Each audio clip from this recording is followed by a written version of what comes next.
Stampers, my name is Linda Bedinger and I'm an independent Stampin' Up! Demonstrator. And today I'd like to show you how I made this card. I'm still working through the Share What You Love, Love What You Do stamp set and papers that were available on the pre-order. And they can still be ordered through the end of next week, I think through Thursday. And I had made up a bunch of different designs, and so this one was particularly appealing to me, so I thought I would share today a video using this one. And it's using this pretty paper that's in the catalog, in this suite, and it's got a kind of a color wash print on one side, and then it's got this pretty script piece on the other side. I don't even know if this actually says anything in some language.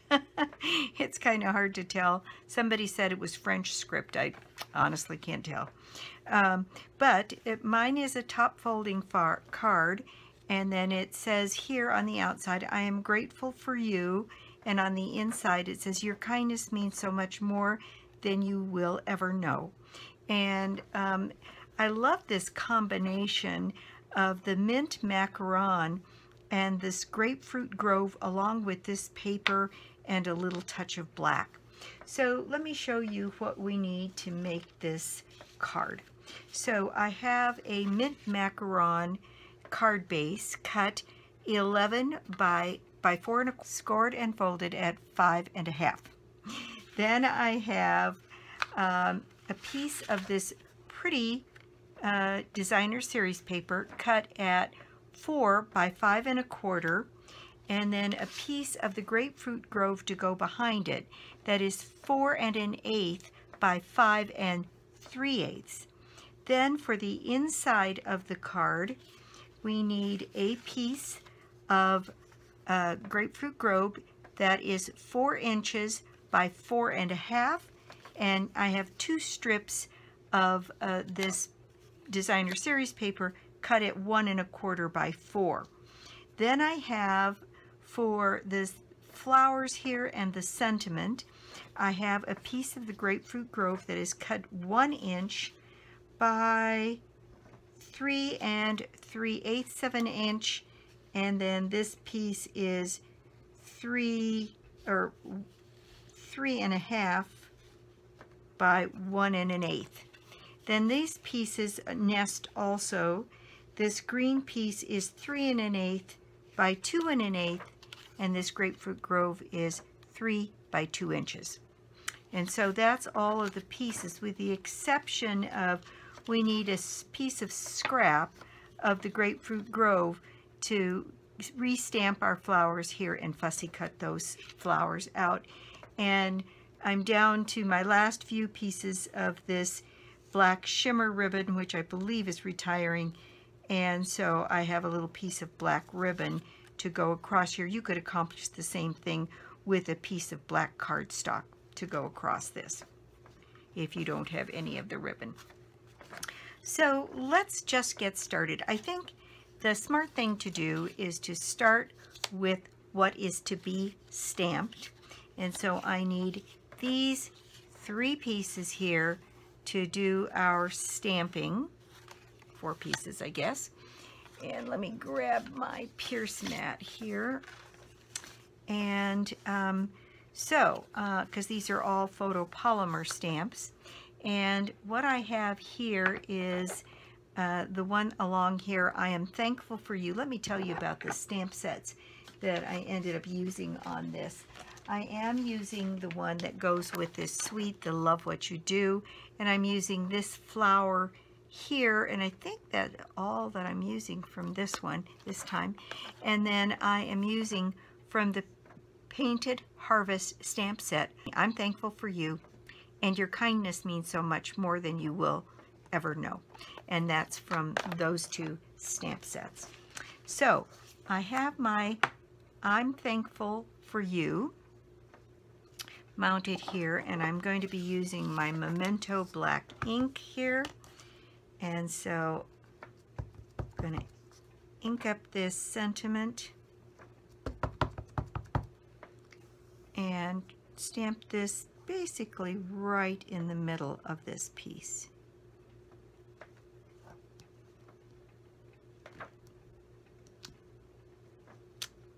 There we go, nicely stamped.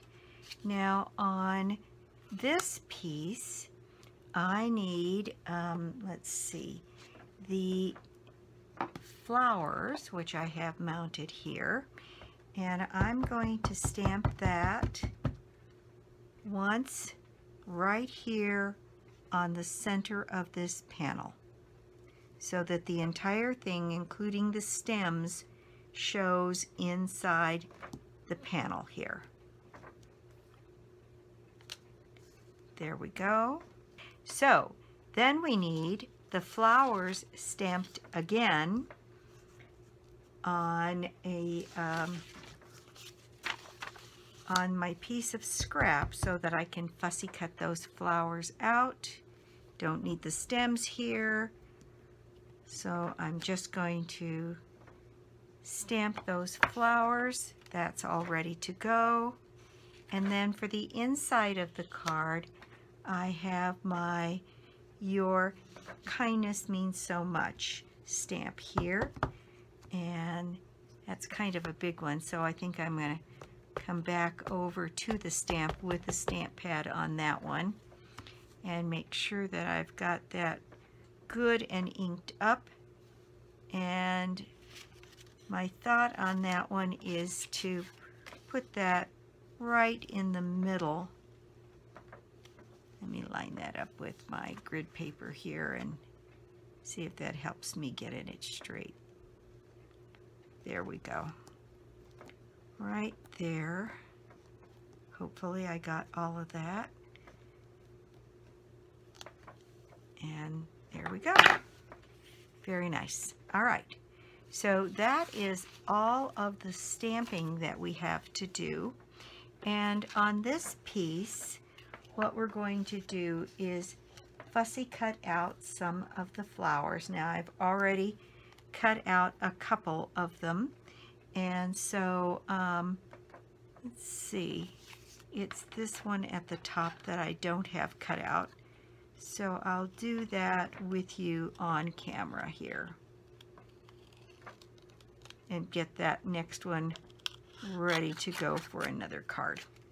So on this, I am cutting out both these little petals on top and these two little petals that appear on the bottom.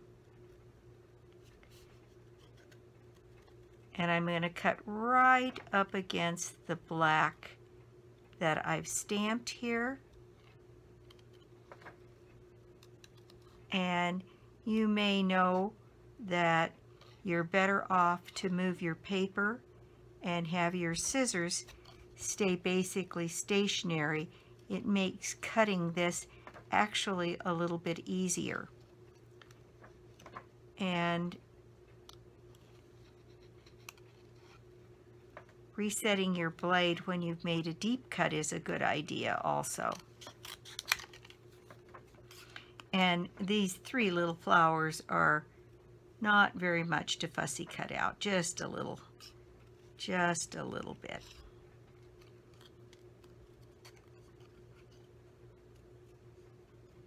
And seldom do we cut perfectly. And when you're cutting with a border, it can be a little more forgiving. But when you're cutting right up against the image, sometimes you'll leave a little piece, like in this case, which shows up pretty much because it's very orange. And I think you might be able to see that I have little spots of orange sticking through.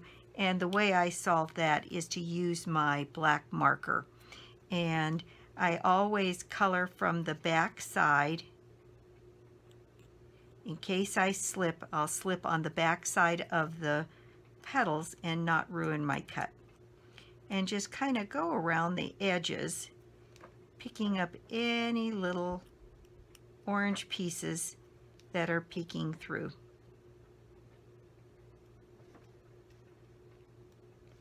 And coloring the sides of those.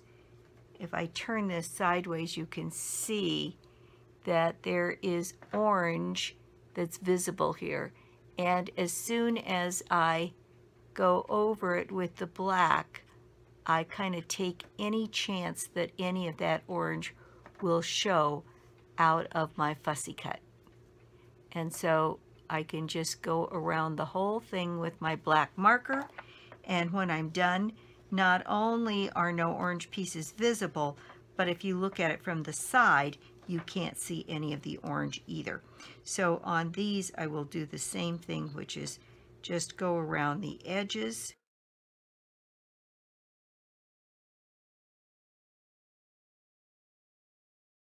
It's a little easier to see on the back side also if you turn it away from yourself, and that also means you can't slip on the front.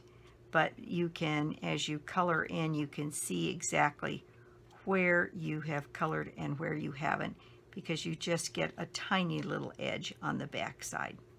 Okay, there we go, all done. So let me put my marker away here. And I think I'm all done with my ink. And that's really all there is to this one. It's now down to putting this together. So it really is a very fast little card. So let's get my pieces back in here.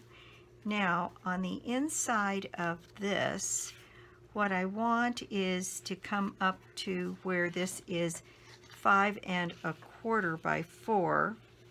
So I think I just need to set this down here so that I set, this is a good place to use your grid paper. I think that's on camera.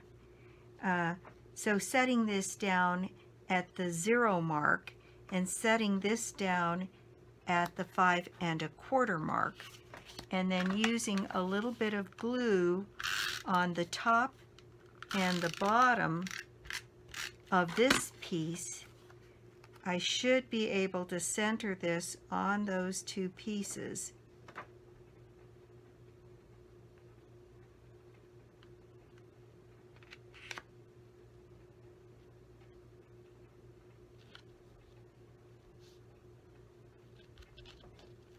And then you can use your grid paper to make sure that your piece is on there nice and straight by following the grid lines. So there we go. Now my piece is all ready to go on the inside of my card. There, and we can just use some snail to put that in place.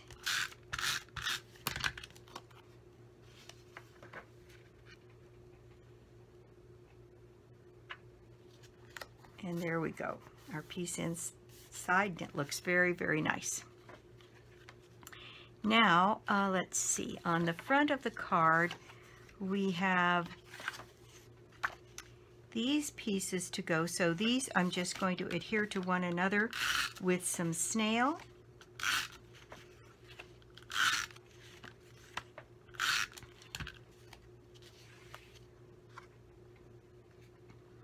And this has just the tiniest edge all the way around. And there we go, nice and even. Then this piece adheres flat onto this piece, and again, just a small edge showing. The Mint Macaron in this case is really just a tiny bit of an accent piece on this. So this gets put in place here. Nice even border all the way around. And then these pieces are going to go here. So these two can be adhered together. you know, for as simple as this is, it has a nice big impact, and I think it's the contrast of the colors and then the starkness of the black that really makes this and makes the color combination stand out. So there we go with that one. Same thing with this one.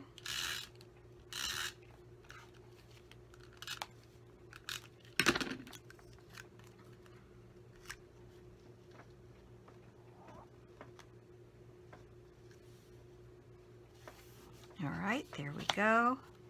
Now these pieces I need to put up on, I'm going to put them up on mini dimensionals.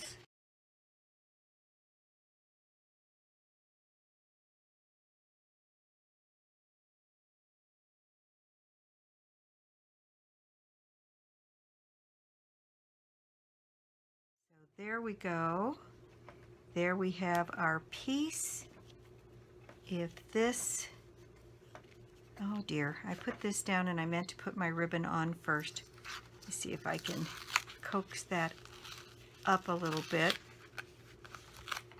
I'm going to need the help of my silicone mat, I think, here.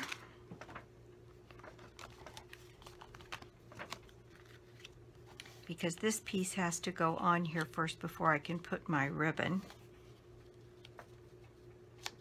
So I think like that. And I actually, the only thing that's bumped up on this one is the flowers. Everything else is flat on the card. Now you can do yours differently if you'd like, and you can add some dimension. You can put this up on dimensionals, but I really wanted the flowers to stand out. So I'm going to put this, looks like right about there. Then this piece, and again I'm putting this flat on the card down here at the bottom. This doesn't look very straight to me.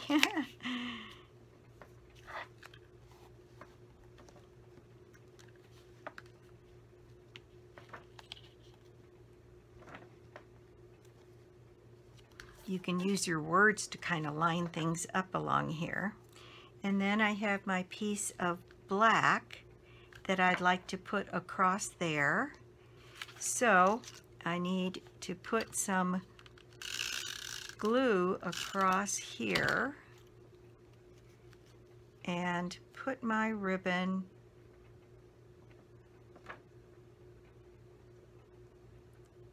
I think right along there. And then I'm going to cut my ribbon and wind it around the back of the card. Okay, there we go. Now, I think I've got all the pieces on that I'm supposed to, and in the order that they're supposed to be on there. Okay, so let's see. So we have just the last little embellishments to put on this. And what I've done is, this is something that's new. Some of you may have gotten this in your pre-order, and we've only got another week or so that we have to wait until the catalog is live so we can have some additional opportunity to get some of these lovely pieces.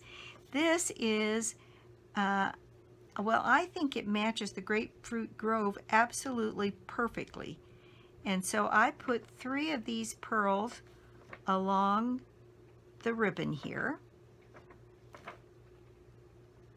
And then on the inside, I put 2 of these little pearls in that Grapefruit Grove color just underneath my words here, just to add a little bit of embellishment. There we go. And the last thing we have is that we just need a little bit of Wink of Stella. And let me see in my scratch paper here.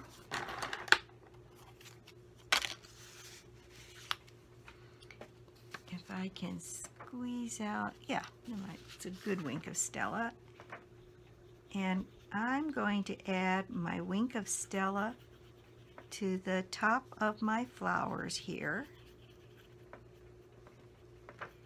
and get them a bit sparkled up. That is the project for the day. A simple card on here. As I look at this, I did add a couple of these pearls to the top of the card here, and I added one down here on this sentiment. I'm going to move that in just a little bit. All right, great. There we go. Now it's complete. So there we have our card for the day. Nice little card with a bit of a message on the inside and some decoration that brings the inside and the outside together. And I will probably at this point start moving on to working with some of the other stamp sets. So I know that most of you, many of you right now, if you were my customer, you certainly should by now have your catalog. And if for some reason you don't have a catalog or don't have a demonstrator to get a catalog from, please let me know. I'd be happy to both be your demonstrator and to see that you get a catalog. They're so much fun to just sit and go through and wish. My wish list is growing, and I was lucky enough to be at On Stage, and so I could pre-order an awful lot of stuff, and I do have some things here, but my list is very long. This catalog is wonderful. There's all kinds of really, really great things inside to order, and like I said, my wish list is getting longer and longer by the minute. But the stamp set that this is made with, and the paper and the ribbon and all of this stuff is available right now through the pre-order. And but I will start working with some of the other stamp sets, so you can start seeing in action some of the stamp sets as you go through the catalog and make your own wish lists. And like I said, I want to thank you first of all for stopping by and watching my YouTube channel today. I do so appreciate it. And everything here can be ordered through my website, www.lbedinger.stampinup.net. And again, if you don't have a Stampin' Up! Demonstrator, I'd love to be your Stampin' Up! Demonstrator. And or you could join my team. I've been very fortunate over this year to have several people join my team, and I have just thoroughly enjoyed every single one of them. There's so many things that each of them bring, their own talents and their own perspective. In fact, I today witnessed the first one of my new down team putting up her first video. She did paper pumpkin alternatives to the May kit, and her name is Sharon Lake, L-A-K-E, and they are great alternatives to the paper pumpkin. And she's brand new to this, and she did a lovely job on her video. She's got a few technical things to work out, but we'll get through them. But I'd encourage you, if you're a Paper Pumpkin subscriber, to look at her alternatives. They're really very nice. So that's it for me today. I'll be back soon with more projects and more cards. Bye!